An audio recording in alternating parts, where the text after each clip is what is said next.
Welcome to another episode of The Read Pile. I'm taking a look today at Arc Athena. This is primarily writer-artist Eric Canete and put out through Iconic Comics.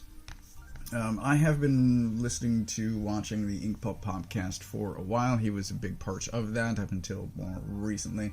But he would talk about Arc Athena, and I was super curious about it, so I grabbed, I think this was a Black Friday, sale. Everything on Iconic Comics was like 20% off. So I grabbed the first one. I was curious about it. I finally made a purchase. And then after I read the first one, I immediately grabbed the other three that are out. I'm waiting currently on volume 5. But I was very entertained. I was very intrigued. I wanted to know more, read more, see more about these characters after reading the first one. And that's even more true now. So let's talk about it a bit and how opinions and thoughts on the series and these characters changed with each issue. So this is a hardcover. There's spot gloss. It's very nice. It's each book is very well constructed. It's very sturdy. I haven't done an exact page count, but I think they're double sized as far as page count. And in addition to the story, we get some sketches and artwork at the back. It's really nice. It's really well put together. This also helps because it's got all of these character sketches and their names, and I want to reread the whole thing again. All right. Before I get into it, so this says 1 of 6. There was a conversation they had, Todd McFarlane, on the podcast, and among a lot of things Todd said, he's like, the goal for self-publishing should be to put out 50 issues. He goes into a bunch of image stuff that's like 4 to 6 issues, 8, and you get like 1 trade worth, but really success compounds itself when you're doing a longer series, assuming you can create a successful series. But he's talking about Kirkman stuff like Walking Dead, Invincible, where it just runs for a long time, and then you get multiple trades out, and then each trade increases the back issue sales. And he's like, the goal should be 50 issues so that you get a big compendium. And at the time, I don't know how I felt he was telling the truth at the time. I felt he was committing himself to it, but he's like, all right, I'll do 50 issues. And like, that's such a huge undertaking if you're doing all the work yourself. But he's like, I'll do 50 issues. I hope that's true. Like, I hope this runs for as long as he wants it to run. But currently there are 4 issues out, and they kind of are very different, but I'll get to that. So let's talk about it. Let's talk about these characters. So Arc Athena. Initially, after reading the first volume, I was confused. But this here is Arc Athena. This down here is actually Arc Poseidon. They are both teams from a corporate entity, operated by a corporate entity. And that, I think in the modern era, that makes it sound like The Boys. But it's more like old school Wildcats.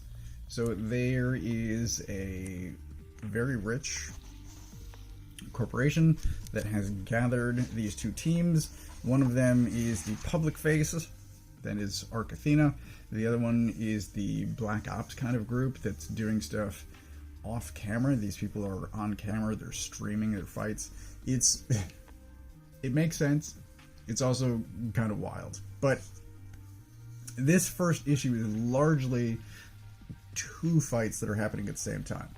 So Arc Athena is kind of a distraction while Arc Poseidon does something else, and that's kind of it. There is more to it, but largely that's what's happening here, and there's plenty of like character introduction stuff and establishment. There's a lot still happening, but it's kind of just 2 giant fight scenes, and it's action heavy, it's well done, and reading this got me to immediately then go order the next 3 books.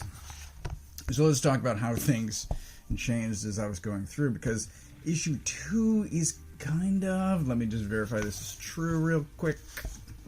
Alright, just making sure that my facts are right. So issue 2, I'll say issue 1, because I haven't brought this up yet, but you might have seen some of the sketches in the back here are these kind of fish-like people. I think of them as Atlanteans, even though they are aliens. So aliens have come to Earth. There's actually a spaceship, and it's a whole thing. You should read the series. But the two teams are fighting against aliens, essentially. And issue 2 captures, the aliens capture Arc Poseidon characters, and intermingled with that, we get a bunch of other stuff. We get some backstory as far as characters, and yeah, there's a lot going on.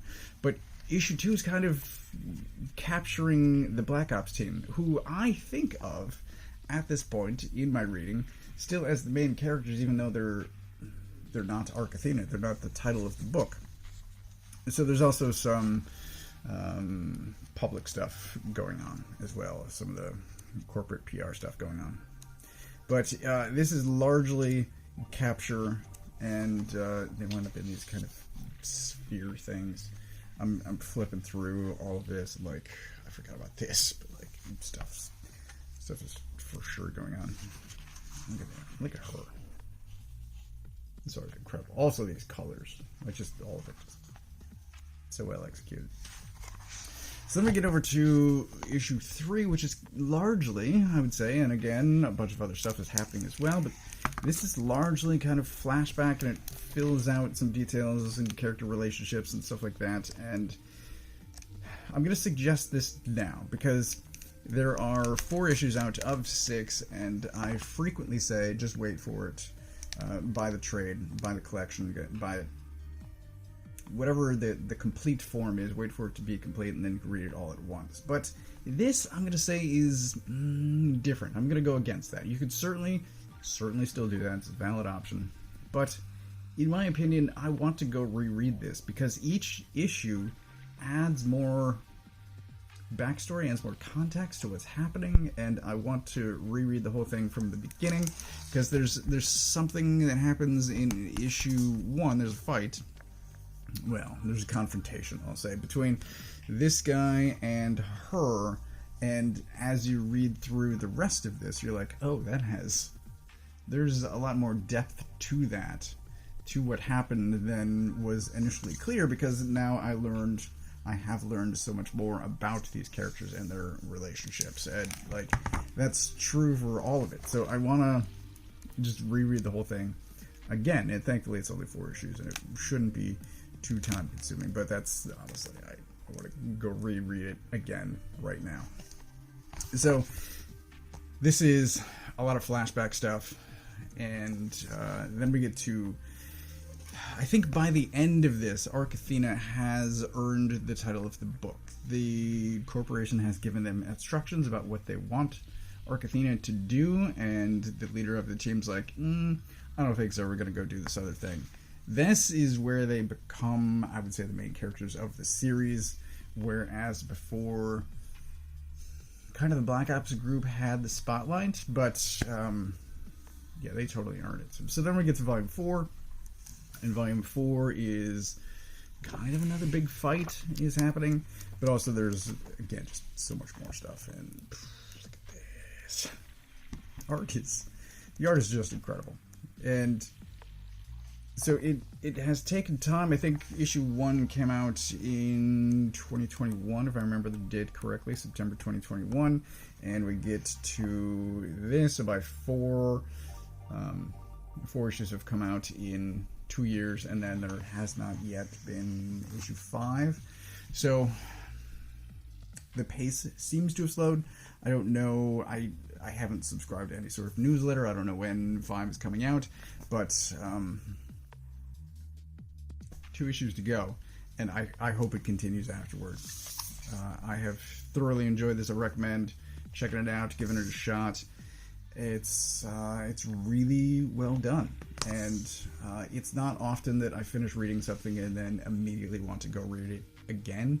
It sort of goes against my nature. It's like, oh, I read it, I can move on to something else. But this, there's layers, there's additional information that gets revealed, trickled out, but it's just really well done and highly recommended.